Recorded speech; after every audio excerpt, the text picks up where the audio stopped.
السلام عليكم البنات، كي دايرين؟ لاباس عليكم؟ كنتمنى تكونوا بخير وعلى خير ويلقاكم هذا الفيديو في احسن الاحوال وبصحه جيده يا رب. ومرحبا بكم في قناتكم حسنة كيتشن. ولا كنتم مازال ما اشتركتوا فمرحبا بكم والف مرحبا، فاشتركوا في القناه وضغطوا على الجرس وديروا لي جيم البنات للفيديو، فهذا تشجيع منكم ليا. اليوم ان شاء الله البنات مع فيديو جديد ووصفه جديده وضمن تحضيرات حلويات العيد. غادي نحضر معكم الصابلي اللي سهل جدا وراقي في الشكل ديالو، كيجي في المنيضر رائع رائع البنات، وفي المذاق كيجي ولا اروع. مذاق اللي هو خطير، كيجي هشيش وكيجي مقرمش وكيجي رائع. هاد الوصفه هذه فجربوها. راها سهله جدا، ما كتاخذش منا وقت اللي هو كتير، فبقاو معايا نشوفوا المقادير وطريقه التحضير.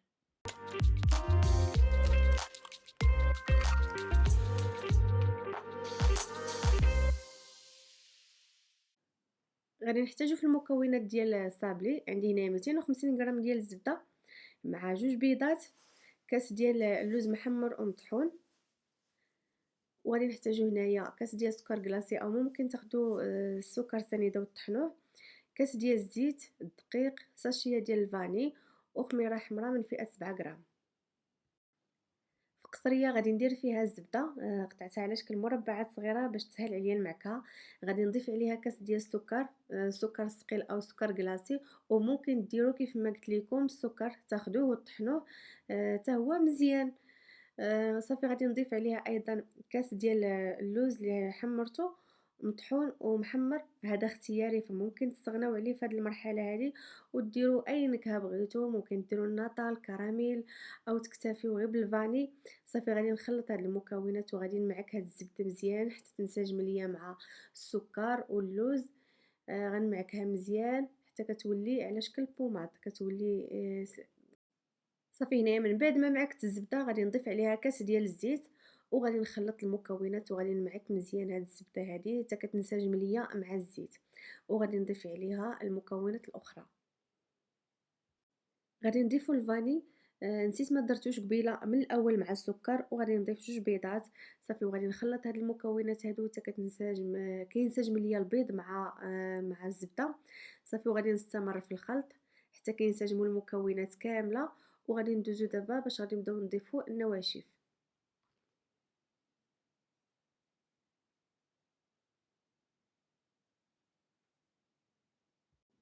صافي هنايا من بعد ما انسجمت ليا الزبده مع الزيت والبيض غادي نبقى نضيف عليها الدقيق شويه بشويه. ما تضيفوش البنات الدقيق خطره وحده، يعني دفعه وحده بقاو تضيفوا غير شويه بشويه وانتم كتجمعوا باطراف الاصابع. العجينه الصابلي ما كتدلك ما والو، غير كنجمعوا الدقيق مع الزبده بهذا الشكل هذا، ما كندلك ما حتى شي حاجه.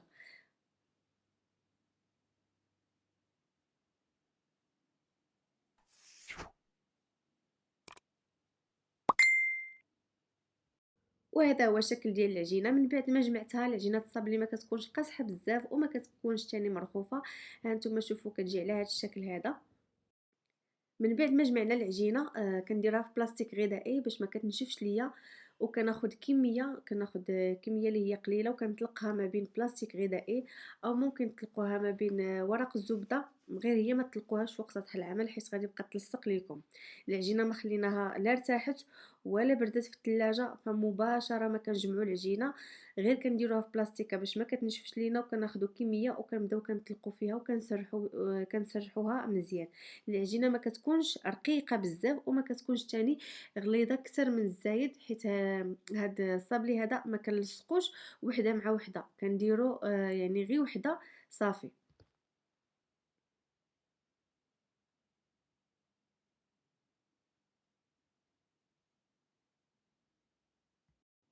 صافي هنايا من بعد ما سرحت العجينه حاولت نجيبها مستوى واحد. غادي نقطع انا هاد الصابلي هذا بهاد القطعه دائريه. ممكن تستعملوا اي مرشم بغيتو، ممكن ديروا الاوفال او المثلث، او انا درت هذا اللي دائري ومشنف شويه من الجناب. صافي غادي نبدا نقطع في الصابلي ديالي، نبدا نرشم في الصابلي. نتوما ديروا اي قطعه بغيتو، يعني ما تقيدوش بهاد القطعه انا اللي درت بهاد المرشم اللي درت.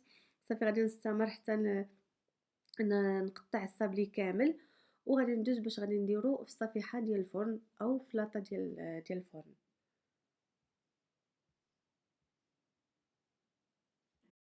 صافي هنايا البنات من بعد ما طلقت العجينه وقطعتها يعني بالمرشم، صافي غادي نصفها دابا في لاطه ديال الفرن وكندير وحده حدا وحده، وكنكمل الكميه كامله ديال العجينه اللي عندي بنفس الطريقه حتى كنكمل وكنصف الصابلي كامل في اللاطات، وكندوزو لمرحله اخرى. صافي من بعد ما استفت الصابلي في لاطا غادي نزينو بلوز ايفيلي مع البيض ديال البيض، والبيض ديال البيض كنطربو شويه بفرشيطه حتى كيتطلق لينا، ما كيبقاش يتجر ليا في الشتاء. صافي كناخد شويه ديال البيض ديال البيض وكنبدا كندهن به الوجه ديال الصابلي بهذا الشكل هذا كيف ما كتشوفوا، وكنبدا كندهن كميه بكميه وكنبقى ندير فوق منهم لوز ايفيلي. والا ما توفرش عندكم لوز ايفيلي ممكن تستعملوا كاوكاو ايفيلي، ما توفرش عندكم ممكن ديروا كذلك كاوكاو كونكاسي او لوز كونكاسي. وإلا كنتو بغيتو ديروا كاوكاو فمن الأحسن ديروا من الأول تاخدوا كاس عوض ديروا اللوز ديروا كاوكاو، غير حمروه واحد شوية وطحنوه حتى هو كيجي المذاق ديالو زوين. بما اننا هنايا درت انا لوز من الاول، يعني درت لوز اللي محمر ومطحون في العجين، غادي نزين بلوز ايفيلي. صافي كنبقى ندهن وجه ديال الصابلي بهذا الشكل هذا وغادي نبدا نستف فوق منه لوز ايفيلي وغادي نضغط عليه واحد شويه.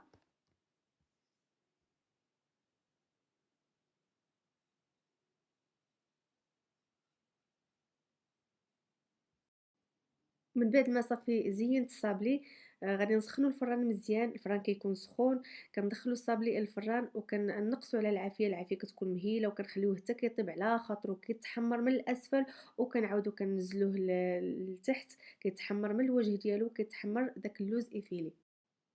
من بعد ما خرجت الصابلي من الفران فها نتوما كتشوفوا التحمار ديال الصابلي، كتدخلوه للفران على عافيه اللي كتكون مهيله، ما كتجهدوش على العافيه باش ما كيتحرقش لكم داك اللوز اللي كيكون من الفوق كيتحمر هو دغيا وكيتحرق والصابلي هو مازال ما دخلو الطياب. نقصوا على العافيه، سخنوا الفران مزيان، ومن بعد ملي تدخلوا الصابلي ديالكم للفران نقصوا على العافيه وخليوه يتحمر من الفوق ومن الاسفل. وغادي ندوزو دابا باش غادي نزينو الصابلي.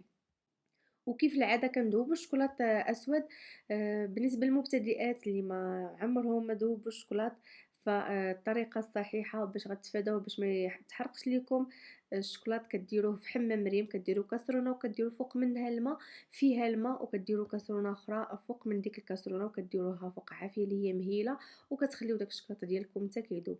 بالنسبه للنوعيه ديال الشكلاط اللي استعملت انا استعملت كالا، انا ما كنزيد ليها لا زيت ولا حتى شي حاجه، حيت كتكون هاد الشوكولاته هذه كيكون يعني سايح، ما كيكونش داك الشوكولات اللي هو ثقيل اللي خاصنا ضروري نزيدوا ليه شويه ديال الزيت. صافي كنبدا كنزين الصابلي ديالي بهذا الشكل هذا، كنزين غير نص ديال الصابلي بالشوكولاته بهذه الطريقه هذه كيف ما كتشوفوا. وغادي نستمر بنفس الكيفيه حتى نكمل الصابلي كامل اللي عندي. صافي وغادي نستمر بنفس الكيفيه حتى نكمل الصابلي كامل اللي عندي. هاد الصابلي راه كيجي رائع في المذاق وكيجي التزيين ديالو بسيط وكيجي راقي. صافي غادي نكمل الكميه اللي عندي وندوزو نشوفو الشكل النهائي. وهذا هو الشكل النهائي البنات ديال الصابلي اللي حضرت معكم. صابلي راقي جدا في الشكل ديالو وكيجي رائع بنين في المذاق وسهل جدا في التحضير، فكنتمنى تجربوا هذه الوصفه هذه لانها سهله ودغيا كتوجد، ما كياخذش وقت معنا اللي هو كتير. فما تنساوش البنات ديروا ليا جيم الفيديو، فهذا تشجيع منكم ليا. وما تنساوش تشتركوا في القناه الا كنتم مازال ما اشتركتوا، وضغطوا على الجرس باش يوصلكم كل ما هو جديد، وبارطاجيو الوصفات ديالي مع الاصدقاء ديالكم باش تعم الفائده على الجميع. الى فيديو جديد ووصفه جديده ان شاء الله.